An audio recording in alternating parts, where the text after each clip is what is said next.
السلام عليكم. والنبي يا جدعان بس عايزين الرسالة دي تتشاف، بس تتسمع، تتحس، حس ان احنا موجودين يا جدعان وعايشين معاكم. تمام، اعتبروه فيديو واحد بيتنطط على قباوي، اعتبروه فيديو واحد طالع مع الراكت فاو بتخلي عيل قالوا له يرقص جنبيها. يعني تعالوا بقى في الجد شويه، احنا عندنا فيديوهات واصله لمليون واتنين مليون، فيديوهات هلس الهلس. تمام، لما نيجي نتكلم بقى في واقع وصوت الغلابه اللي هو انا وانت وامك واختي ومراتك وبنتي والدنيا، الرساله دي ما بتوصلش ليه؟ ليه يا جدعان؟ ده غلط.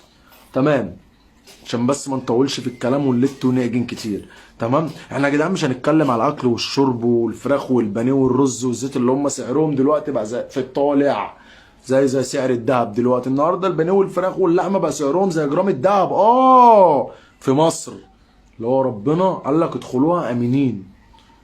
مصر اللي البلاد كلها جاعت، ومصر اللي كانت بتدوم ايام القحط. تمام، السلع والقمح، وكان ربنا ربنا ذكرها في القرآن. فانتوا عايزين مننا ايه؟ عايزيننا نمشي غلط، عايزيننا نمشي، عايزين نقتل، عايزيننا نسرق، عايزيننا نهجم على الناس، عايزيننا نعمل ايه؟ احنا يا جدعان ولا اخوان ولا الكلام ده، ده هم اللي احنا فيه، ده هم اقسم بالله هم. فانتوا عايزين مننا ايه؟ احنا عايزين نمشي جوه الحيط، عايزين نربي حته العيال اللي بربيه. خلاص الحمد لله، واحد ربنا هداه وبقى ماشي فاهم جوه الحيط. فخلاص بقى، خلاص شوفونا وحسوا بينا، رخصوا لنا يا جدعان اللقمه. احنا دلوقتي اللقمه الاساسيه بتاعتنا فول وطعميه وعيش ومخلل ب 50 جنيه. ال 50 جنيه دي بتجيب حاجات كتير قوي، ومش من بعيد، ده من قريب. تمام، باكيتة البامبس ده يا جدعان دلوقتي ب 180 جنيه. دلوقتي لسه شاريها حالا ب 180 جنيه، بامبس نمره 2 للجوي.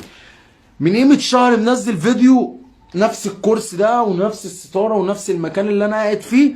تمام، كنت زعلان قوي انها ازاي توصل 145 جنيه وبصوت ان هي في الاساس كانت ب 90 شويه، اسبوع بقت ب 90، 15 يوم بقت ب 125، 10 ايام بقت ب 145. اشتري الباكيته ام 145 ويا دوب تخلص وقامت على نفسي قوي، يا دوب تخلص اروح عشان اشتري باكيته تاني يقول لي ب 180 جنيه. يا عم ده انا لسه شاريها منك ب 145، يقول لي دي كانت من 20 يوم.